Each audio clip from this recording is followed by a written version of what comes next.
Si aujourd'hui je vous parle de l'Alsace et de la Seconde Guerre mondiale, c'est pas seulement parce que j'y suis né, que j'y habite et que je ferai preuve d'un chauvinisme à faire pâlir n'importe quel Normand de Sainte-Mère-l'Église quand on aborde l'année 1944. Non. Si je vous en parle, c'est parce qu'en février dernier, j'ai participé à un week-end de commémoration hors norme pour les 80 ans de la libération de la poche de Colmar. Bien sûr, on va parler de vieilles caisses et avions, et il y aura même un président Macron qui tape l'incruste. De sacrées péripéties, je vous dis. Si vous avez vu mes 2 dernières vidéos, vous avez pu voir que j'ai eu la super opportunité de pouvoir tourner des sujets comme j'en avais encore jamais fait, présenter des avions. Et pour cette grande première, j'ai présenté le P-51 Mustang et le Corsair F4U. Si vous n'avez pas encore vu ces 2 vidéos, vous savez ce qu'il vous reste à faire après celle-là. Ça faisait un moment que je voulais présenter des avions et l'occasion était trop belle. Ce que j'aime particulièrement dans ce format, c'est de pouvoir utiliser le prétexte du véhicule pour raconter les histoires des personnes l'ayant utilisé. Comme avec les Wasp ou les Black Sheep de Boeington. Les puristes de la mécanique des avions ou de la Jeep d'ailleurs, parce que je l'ai aussi présenté, n'ont pas manqué de me faire remarquer que je donne pas assez de détails techniques. Alors oui, c'est vrai, mais je suis pas une mécano dans l'âme et ça m'excite pas particulièrement de connaître la cylindrée exacte d'un moteur juste pour vous balancer des chiffres. Par contre, quand une info technique comme la taille d'une hélice peut justifier de raconter l'histoire incroyable d'un mec qui a avec à découper un avion ennemi au corps à corps, dans ce cas ça m'intéresse. Bref, la technique, je la laisse à des gens qui le font bien mieux que moi, le fait de pas beaucoup en parler, c'est un choix éditorial. Pour une première sur un aérodrome, le tournage s'est avéré plus complexe que ce que je pensais. En partie à cause de l'armée et du président de la République, oui Macron, mais je vous expliquerai ça en fin de vidéo. Les commémos, vous connaissez sûrement le principe, c'est le classique camp de reconstitue à la date anniversaire, le maire qui fait un discours parfois un peu soporifique et quelques animations autour de l'histoire. Les reconstitueurs qui expliquent le matos, les uniformes, les véhicules et les conditions de vie des soldats à l'époque. Mais cette année, c'était une date anniversaire ronde et encore plus que les autres années, ça se fête. Donc en plus de voir absolument toutes les communes vouloir organiser leur journée de commémoration pour les 80 ans, la mairie de Colmar a décidé de faire un truc vraiment énorme sur quasiment une semaine, avec des expos, des véhicules, des avions et comme je vous ai dit, le président de la République. On a pu admirer des collections d'objets et d'histoires proposées par un grand nombre de collectionneurs et d'associations locales, nationales et même internationales au parc des expositions de Colmar. Entrée libre et gratuite pour tous, plutôt stylé. J'y ai fait de belles rencontres d'ailleurs, en plus d'avoir découvert plein de trucs qui feront de bons sujets de vidéos. J'ai même croisé des abonnés. Un petit coucou à nos nouveaux amis suisses, faudra qu'on essaye de venir vous voir, il y a des sujets intéressants à couvrir par chez vous. Comme vous l'avez compris, Julien et moi, on a surtout passé beaucoup de temps à l'aérodrome pour faire nos 2 vidéos sur les avions. Mais on a quand même réussi à profiter un peu du reste. Un des trucs impressionnants et peut-être l'attraction du week-end, c'était le défilé de la liberté. On parle pas juste de 2-3 jeeps qui passent dans la rue principale du centre-ville, non, mais plus d'une centaine de véhicules qui ont retracé le chemin parcouru par les libérateurs. Un convoi d'1 kilomètre de long parcourant 120 km et qui traverse les 25 villages qui constituaient la poche de Colmar à l'époque. Avec quand même des dépanneuses en voiture balai parce que bon, pour des véhicules âgés de 80 ans, 120 bornes, c'est une sacrée épreuve. On pense à toi, petite Jeep partie trop tôt. Et ce week-end-là, en attendant l'arrivée du convoi sur les hauteurs de Turcaille, malgré le beau soleil de l'après-midi, il faisait froid. Mais clairement pas aussi froid qu'en janvier et février 1945. Il y a 80 ans, les combats se sont déroulés par -15 degrés selon les musées et -20 selon le site du ministère des Armées. Et peu importe qui a raison, il fait beaucoup trop froid. C'est sous la neige que la première armée française du général de Lattre de Tassigny, accompagnée des troupes alliées, a enfin libéré Colmar, après des semaines de combats acharnés face aux Allemands bien décidés à ne rien lâcher. Pour ceux qui se demandent ce que c'est la poche de Colmar, je vais essayer d'expliquer ça de façon simple et concise, car oui, on pourrait y passer du temps. Le premier truc pas facile à expliquer, c'est les forces en présence, surtout du côté allié. Français et Américains travaillent de concert sous un commandement commun, et je vais éviter de me perdre en citant toutes les unités en présence, je risquerais d'en oublier, et je vais pas risquer de me prendre des remarques des experts du sujet en commentaire. Français et Américains qui bossent ensemble, voilà ce qu'on va retenir. Pendant l'année 1944, la libération de la France progresse, mais les Allemands sont coriaces et ne lâchent pas facilement du terrain, surtout pas l'Alsace.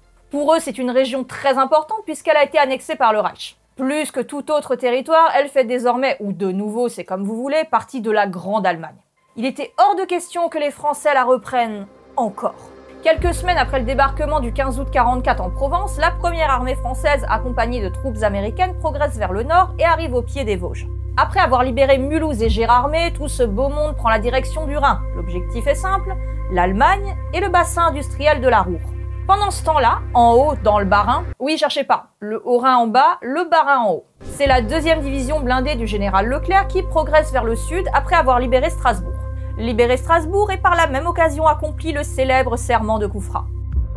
Jurez de ne déposer les armes que lorsque nos couleurs, nos belles couleurs, flotteront sur la cathédrale de Strasbourg. Bon, visiblement, ils n'ont pas déposé les armes tout de suite. Les Allemands se retrouvent donc encerclés par les troupes alliées dans une large zone dans le centre de la plaine d'Alsace. Et ça, c'est la poche de Colmar. Le plan à la base, c'était de libérer entièrement l'Alsace avant Noël 44. Les Alliés étant supérieurs en nombre et en matériel, ça devait pas être trop compliqué. Mais en fait non, les Allemands se sont encore acharnés pendant 2 mois. Ils étaient prêts à tout pour défendre le sang allemand, à tel point que c'est carrément Heinrich Himmler en personne qui prendra le commandement des unités allemandes en Alsace. Ils ne voulaient rien lâcher.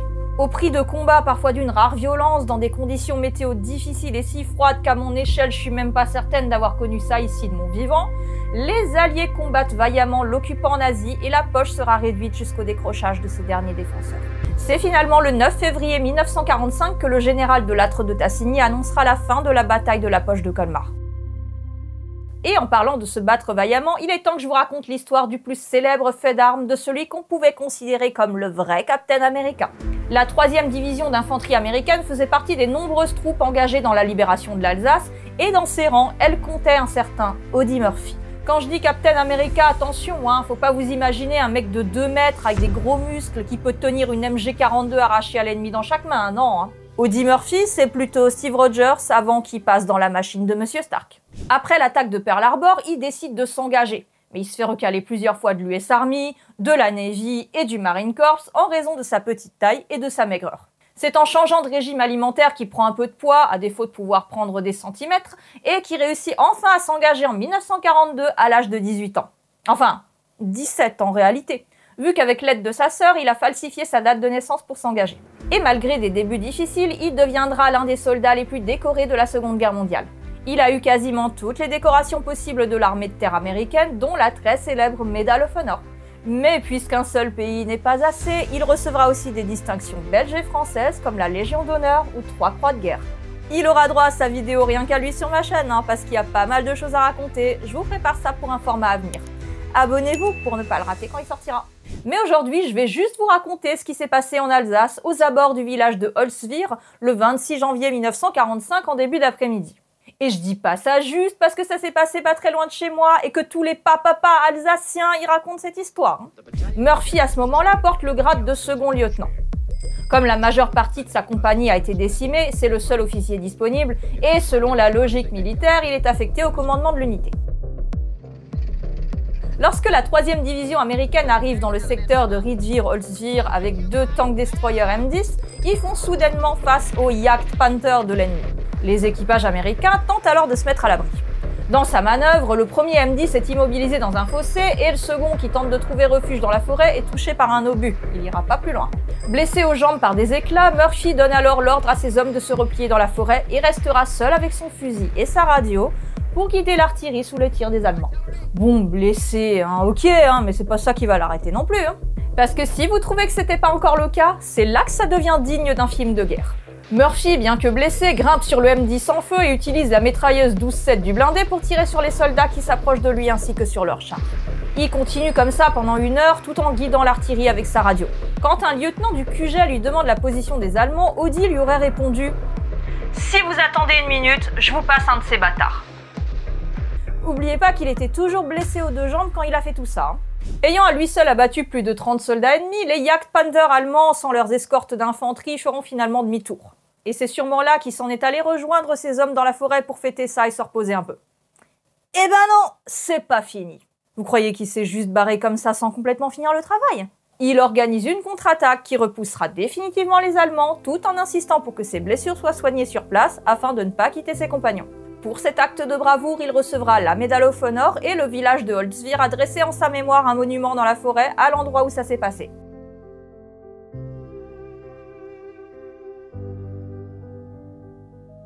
Après la guerre, Audie Murphy entamera une carrière d'acteur et jouera dans plus de 40 films, dont beaucoup de westerns, mais il jouera également son propre rôle dans le film To Hell and Back, inspiré de son autobiographie du même nom. Et moi je trouve quand même que le lieu de la scène épique que je viens de vous raconter ressemble pas du tout à la forêt de Holtzwihr dans le film, mais bon, Hollywood hein. Dans cette forêt, quelques centaines de mètres plus loin, sur le sentier de la Martre, un autre mémorial est dressé, en hommage à l'équipage d'un bombardier Lancaster de la Royal Air Force britannique abattu en décembre 1944. Parmi les associations de reconstituts que je côtoie de temps en temps, c'est vrai que la mémoire est très souvent orientée vers l'infanterie et les véhicules roulants avec une tendance à l'américanocentrisme. C'est probablement la faute au rouleau compresseur du soft power américain, films et séries amenant chacun leur lot de nouveaux reconstitueurs. Qu'ils soient bobistes, pour ceux qui sont tombés dedans avec Band of Brothers, ou ryanistes avec Il faut sauver le soldat Ryan. Alors je vous assure que quand je parle de l'Angleterre, souvent ça en touche une sans faire bouger l'autre. Vous verriez les vents que je me prends quand je propose d'aller voir un film de guerre centré sur les Britanniques. Ouais, Dunkerque, c'est bien, mais voilà, c'est un truc d'anglais. Yeah, baby! Yeah. Des fois, on me dit même que les Anglais n'ont pas servi à grand-chose. Alors, voilà, là, il y aurait des choses à dire. De toute façon, réduire le conflit et son issue à l'intervention d'un seul homme, d'un seul pays ou d'une seule bataille décisive, c'est toujours un peu réducteur. Mais en histoire comme en politique, la légende de la figure providentielle a la peau dure. Pour revenir à nos bombardiers, ils ont été un grand nombre à traverser le ciel alsacien. Américains, avec les célèbres B-17 Flying Fortress et B-24 Liberator, mais aussi britanniques, avec les bombardiers Halifax et Lancaster. Dans les années pré-débarquement en Normandie et bien avant l'arrivée des troupes alliées au sol, les raids aériens sur l'Allemagne nazie étaient pour les habitants des villages alsaciens une des rares, sinon la seule, manifestation que quelque part, des gens combattaient encore l'occupant. Pour vous donner un exemple précis, je vais vous raconter une histoire qui s'est passée très près de là où j'habite. Le soir du 15 mars 1944, ce sont plus de 617 bombardiers Lancaster et 230 Halifax qui décollent du Lincolnshire en Angleterre. Leur objectif, survoler la France occupée en direction de la frontière suisse avant de remonter vers la cible à détruire, l'industrie de guerre de Stuttgart. Lorsque la gigantesque formation survole l'est de la France, c'est la chasse de nuit allemande qui les accueille avec ses redoutables Messerschmitt 110 et Junker 88. La Luftwaffe était au courant depuis 2 heures déjà, car le flux de bombardiers avait été repéré par les radars allemands dès leur approche des côtes françaises. Et oui, quand on vole si nombreux, difficile de passer inaperçu. Le premier contact avec la chasse allemande se fera au-dessus de la Haute-Saône, où seront abattus quelques bombardiers Halifax. Au survol du centre Alsace, 3 Avro Lancaster s'écraseront près des villages de Ilsenheim, Artolsheim et Mussig. C'est littéralement tout autour de chez moi. Les chasseurs de nuit de la Nachtjagdgeschwader 1 et 6 descendent un premier Lancaster du 550e Squadron qui s'écrase près du terrain de foot d'Artolsheim et explose après l'impact. Victime d'une collision avec un des chasseurs allemands, un second bombardier anglais est coupé en 2 et ses 7 membres d'équipage périssent dans le crash à proximité de la commune d'Ilsenheim. Le corps sans vie du mitrailleur sera retrouvé dans la tourelle de queue de l'avion, toujours à son poste à quelques kilomètres dans la forêt de Wittisheim. Le troisième avion, le ME 558 SRQ du 101e Squadron de la RAF, passe en feu au-dessus de Mussig avant de s'écraser dans les champs du lieu-dit de Breitenheim. Probablement victime de l'Unteroffizier Robert Koch de la Nachtjagdgeschwader 1. Et ce soir-là, en plus des 7 membres d'équipage habituels de ce type d'appareil, se trouvait un 8e homme à bord. Le sergent John F. Ennis, mécanicien, participait à la mission pour parfaire sa formation. Ce dernier réussit à sauter en parachute peu de temps avant le crash de l'appareil. Mais il sera retrouvé mort quelques jours plus tard au bord d'un étang sur la commune de Wittisheim. Les 7 autres ne s'en sortiront pas.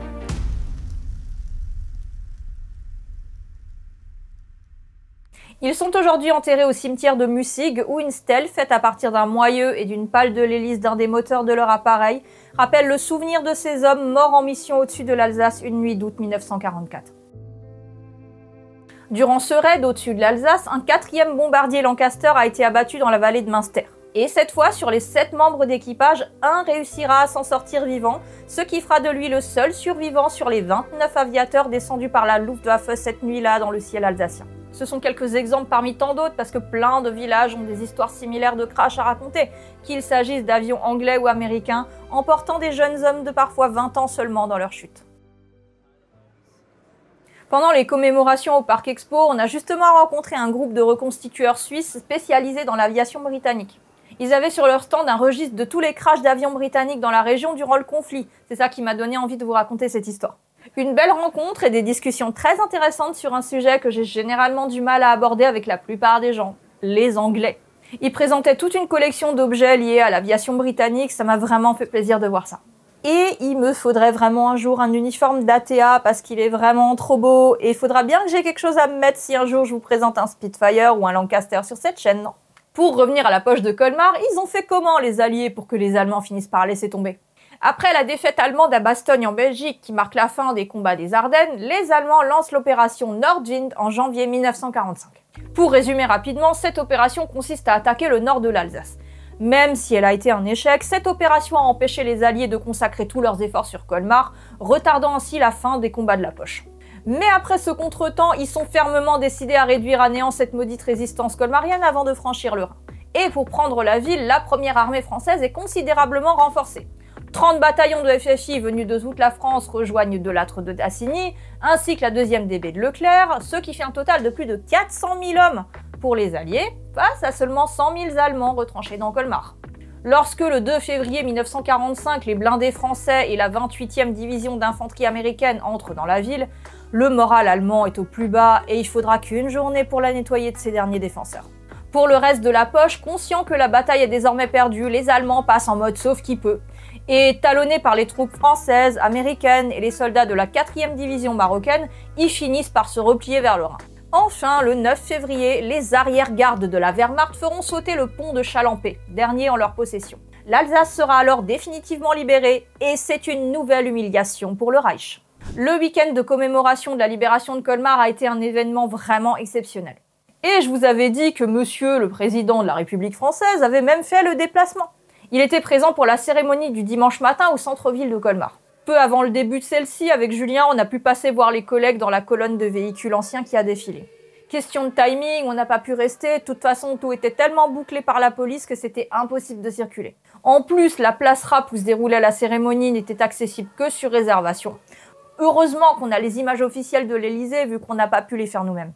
Mais bon, peu importe, on avait une mission plus importante, les avions. Et pour ça, fallait retourner à l'aérodrome avant le départ de Macron. Car aussitôt le Falcon présidentiel envolé, nos Warbirds ont pu sortir du hangar où ils étaient restés bouclés avec leur pilote toute la matinée. Et on avait encore quelques images à tourner.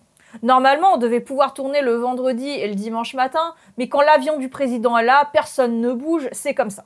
C'est pas moi qui fais le règlement, et puis il fallait rien tenter, hein. Il y avait un sniper sur la tour de contrôle. C'était finalement le vendredi qu'on a tourné les plans parlés pour les 2 vidéos et les images des avions sur le tarmac, mais il a fallu attendre que les parachutistes du premier RCP libèrent la piste, puis le hangar, parce qu'ils faisaient des rotations et des sauts sur Jebsheim. Puis aussi, il y avait tout le temps des avions qui atterrissaient et décollaient. Ouais, je sais, vous allez me dire c'est normal, c'est un aéroport. Ouais, mais ça fait du bruit. Et quand on est pressé par le temps parce que la nuit tombe et qu'on s'est vu raboter du temps de tournage, c'est compliqué. Pour vous dire, quand c'était pas les avions, c'était un mec de l'aérodrome qui a sorti un souffleur de feuilles pendant 20 minutes.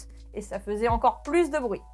Enfin bref, on a quand même réussi à faire un truc cool. C'est juste que la prochaine fois qu'on va filmer un avion, on essaiera de faire ça en dehors d'un gros événement avec un planning serré, un avion présidentiel, l'armée et un souffleur de feuilles. Sinon, pour finir, c'est pas très seconde guerre, mais j'ai discuté avec une pilote américaine d'hélicoptère Apache et j'ai pu essayer son casque. Et non, j'ai pas prévu de vous faire une vidéo dessus, enfin pas tout de suite du moins. À bientôt pour une prochaine vidéo.